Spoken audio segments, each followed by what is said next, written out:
Hi guys, isang maikling kwento ngayong araw. Siyempre, samahan niyo ako ngayon at sobrang excited ako dahil ako yung mag-host sa paborito kong doktor. Pero siyempre, bagong chika, intro muna ako. Hi guys, ako nga pala si Dia. Anak ng OFW, CapCut and Canva editor at pangarap din maging direktor. So ito na nga ang chika. Pero bago ako pumunta sa office namin para mag-host ng aking paborito kong doktor, syempre dadaan muna ako dito sa SM. Kasama ko tong mga tropang hamog. Ay, hindi pa.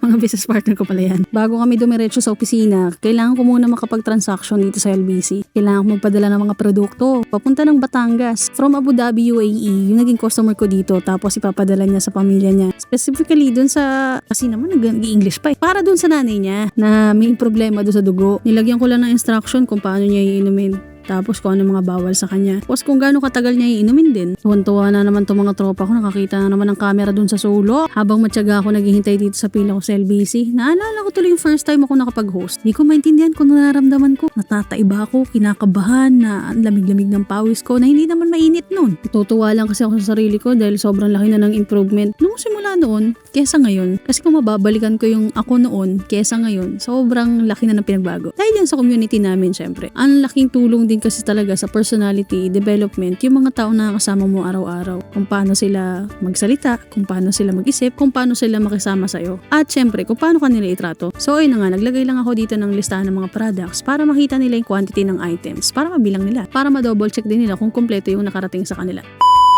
So ayun nga, fast forward na nga tayo, nandito tayo sa opisina namin ngayon. At syempre, binibriefing ko or tituro ko kung ano mga gagawin na itong mga kasama ko. Isang videographer, isang photographer, diba? Yung hawak nila, cellphone ko, tsaka yung camera ko mismo, tinuro ko lang kung anong gagawin nila. So eto na nga, dito ako magsisimula ng kwento ko talaga.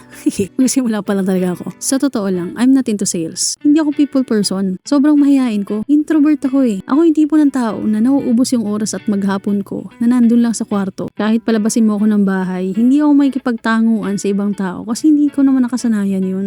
Nung estudyante pa ako, isa sa mga ayaw kong nararanasan, yung reporting. Hindi ko talaga gusto yun. In short, I really hate public speaking. Pero itong ginagawa kong to, na may hawak na microphone, nakabihis na maganda, at nasa harapan ng maraming tao, hindi ko to inimagine. Minsan di ko nga to pinangarap eh. Minsan di ko to inatrack na ito yung magiging mangyayari sa akin. At ito yung isa sa mga biggest change and transformation na nangyari sa sarili ko talaga. Personality development, na hindi ko inaakala na may magbabago pala sa buhay ko, na may magbabago pala sa character ko at saka sa pag-iisip ko because of the help of our community na boost ang self-confidence ko. At isa sa mga naging inspirasyon ko, etong doktor na nagkasalita ngayon. Sa totoo lang, nakita ko yung produkto na sobrang ganda. Buong pamilya ko napatunayan na effective talaga. Kaya sabi ko, kung natulungan ako at ng buong pamilya ko ng produkto na to, what if pag-aralan ko para mas ma-share ko ng mas natural sa ibang tao? Sabi ko lang, kailangan ko lang talagang pag-aralan. Kahit hindi ko pinangarap maging doktor, feeling ko talaga nagiging doktor na ako ngayon. Para tumaas ang tiwala mo sa produkto mo, pag-aralan mo. Yun lang naman yung sikreto nun eh. Bali, tapos na nga pala yung event namin.